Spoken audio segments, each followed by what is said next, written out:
Hello everybody, Retrobeard here. How are you all doing?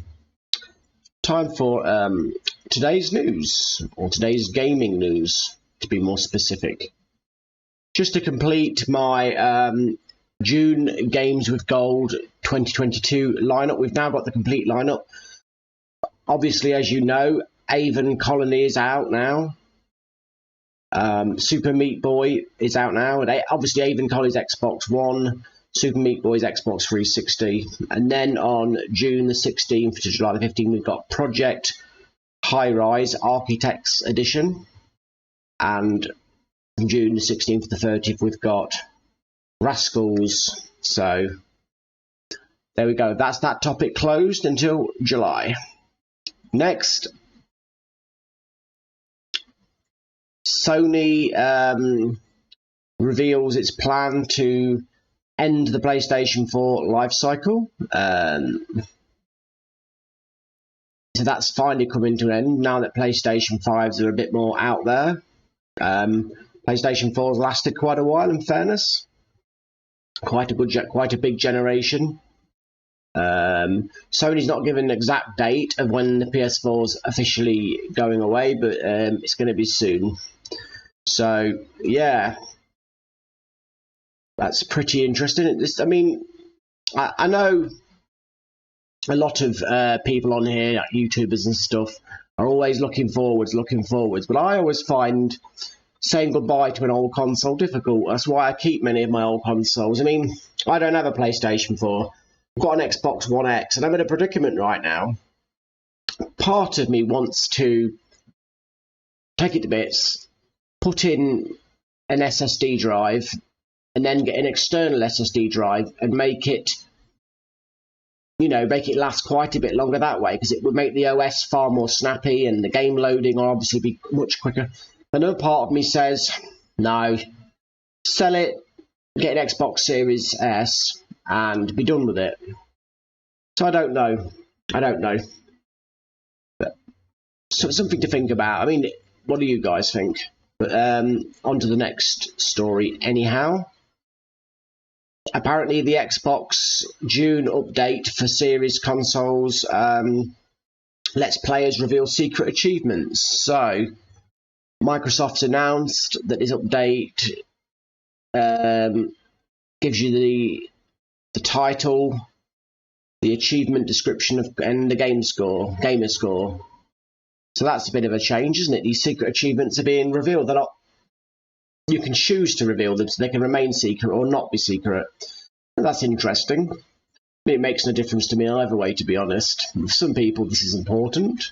At least it's not mandatorily been revealed. If it's mandatorily revealed, then it's no longer a secret achievement. It's just an achievement. So, yeah. I don't know if that's great, good news, bad news, or indifferent news. To me, it's like, whatever.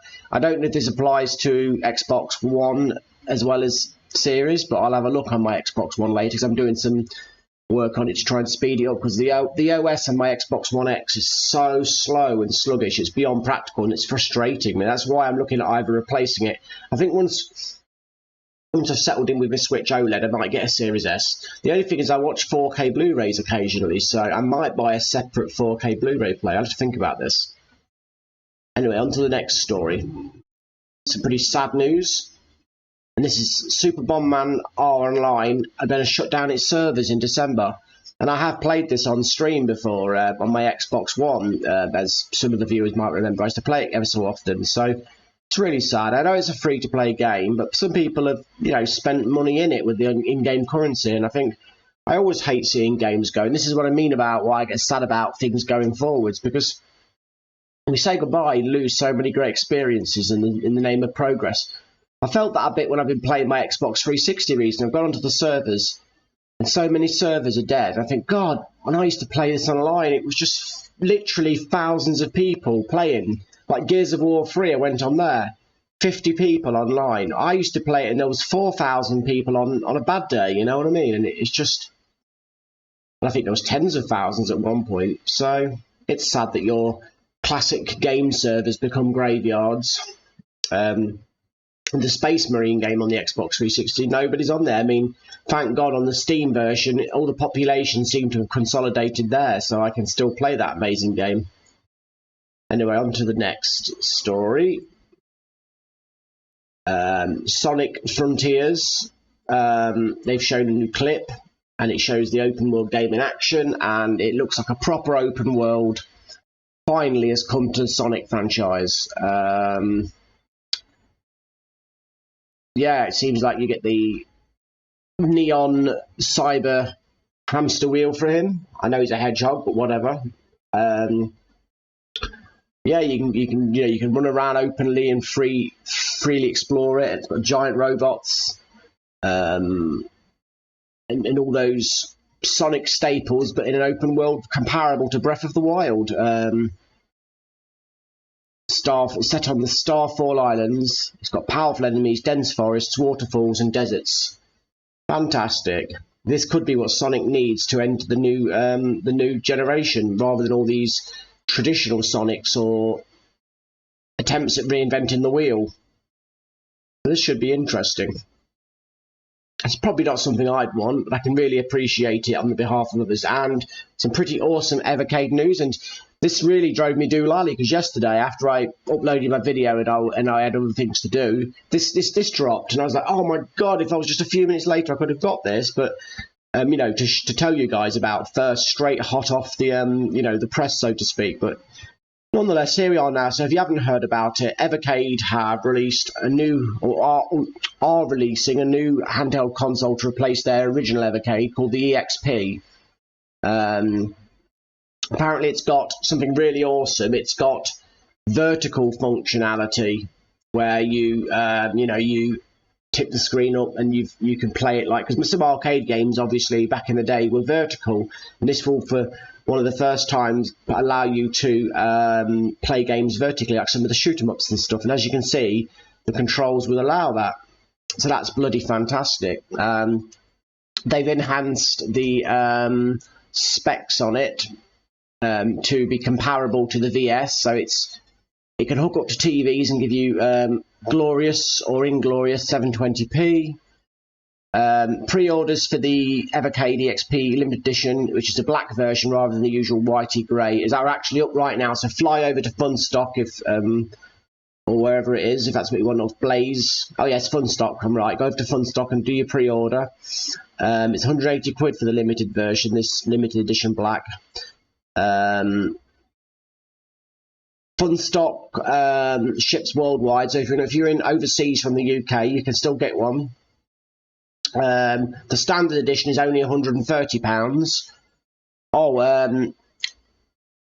Yeah. So, and if you want the limited edition, it's in dollars. It's 227, in Australian dollars 315, and the standard edition is $150 or 220 Australian dollars. So, and of course that equates £180 for this special and 130 for the standard. So that is not bad. Not a bad price. It's still got a 480p screen, which is fine for retro gaming, but it's IPS this time, so you get those lovely viewing angles. 4 gig of RAM, which is very tasty. Yeah, so anything else? It does look like quite an attractive system. It runs all the full library, and they've got more games coming out with it. I think it's including 2 game cartridges with 14 games in total. So you've got some pretty awesome software alongside the existing Evercade library. The one thing they were saying though, future titles won't run on the original Evercade. You'll need a VS or this. So it's worth, if you're thinking, stuff it, I'll get the original. Now hold on for this, because there's not a lot of holding on going on by the looks of it. So my advice to you would be, if you're going to get the portable one, get the EXP. Personally, if I wanted an Evercade, I'd get the VS, because I just think the VS is amazing, and I've had to restrain myself from getting one many times. But I really know that I can't. I'm getting snowed in with consoles and games, and I know some YouTubers have these vast amounts of space full of games and shelves and consoles. I've got more of a modest storage area, so I've got hundreds of games and many consoles, and I've got other plans, such as I wouldn't mind a PSP, and like I say, we'll probably I'd most likely, being a lazy devil, will get a Series S. So I've got to, got to have some lines in the sand. But that's going to do it for today. So I'll see you all tomorrow. This is Retrobeard signing off. Bye for now. Thank you very much. See you later.